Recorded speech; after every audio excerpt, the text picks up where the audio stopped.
네, 안녕하십니까. 저는 세무사 한연호입니다.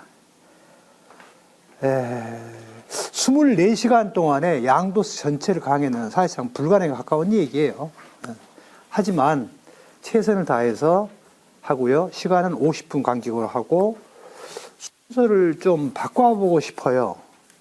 그러니까 맨 처음에 1세대 1주택, 가장 많이 접하는 업무죠. 그래서 가장 많은 실수고 가장 많은 소명 요구가 나오는 게 1세대 1주택이죠. 두 번째는 양도소득세에 관련해서 감면 문제예요.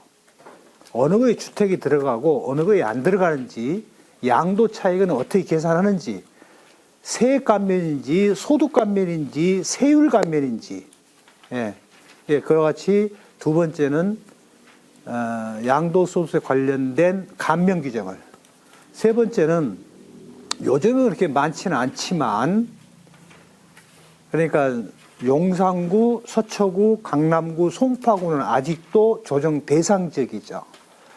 조정 대상 지역에 소재한 주택을 양도한 경우로서 수도권과 기타 5대 광역시, 세종시에 소재한 주택 또는 기준시가 3억 초과분인 주택수를 계산했을 때 두 채 또는 세 채 이상이다.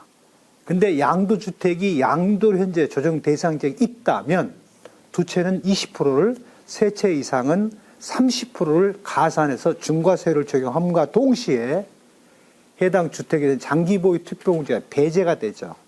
그래서 비사업용 토지를 포함해서 2주택 이상의 경우 중과 문제.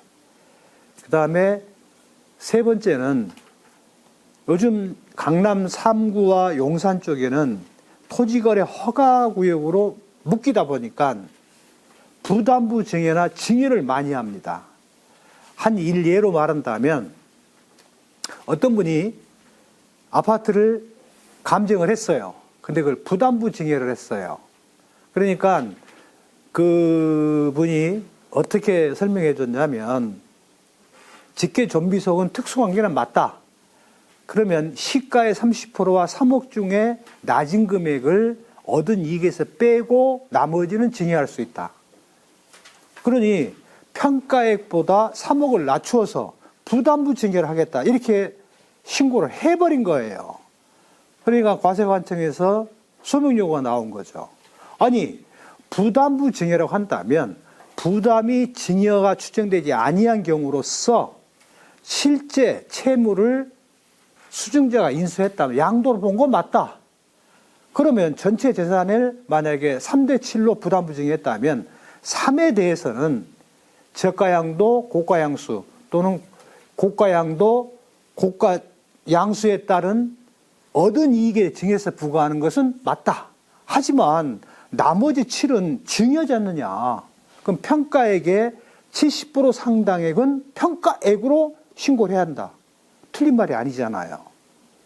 그러니까 그 선배님께서는 소득세법 101조 1항에 정한 부당해상 부인과 상속증여세법 35조에 따른 특수관계인 있건 없건 간에 고가양도하거나 저가양수에서 얻은 이익이 있다고 한다면 양도양수란 말이에요. 증여가 아니에요. 거기는 얻은 이익에 증여세를 부과한다고 했으니까 30%는 101조 1항의 부당해상 부인과 이율과세 규정이죠. 부당해상 부인과 그 다음에 나머지 70%는 그냥 평가액으로 증여세 신고를 해야 돼요. 근데 그렇게 안 하신 거예요. 그러니까 그런 실수가 있고, 그 다음에 이율과세 문제가 같이 또 이루어지잖아요. 3대 7로 부담부 증여와 증여를 했다. 증여를 받아서 10년 이내에 양도한다면 이율과세 규정을 적용하겠다. 근데 그 집이 만약에 이율과세 대상이 아닌 경우로 한다면 그걸 끝내면 안 돼요. 어디로 가야 되죠? 101조 2항의 부당해상 부인을 가야 돼요. 그러니까 특수관계인으로부터 양도세 가세 대상 자산을 증여받아 10년 이내에 양도한 경우서 조세를 회피할 목적이 있었다고 한다면 이유 없다. 이 수증자의 취득가액은 누구 걸로 한다? 양도자의 증여자의 취득할 뿐만 아니라 양도세 납세 의무자가 수증자가 아니라 누구다? 증여자다 이거죠. 그러니까 네 군데에 걸치거든요. 근데 그걸 광고하기 때문에 부당해산 부인과 이율과세가 세 번째 챕터로 설명할 것 같고요. 그다음에 네 번째는 기타 여러 가지 이야기. 양도가액을 어떻게 산정할 거냐.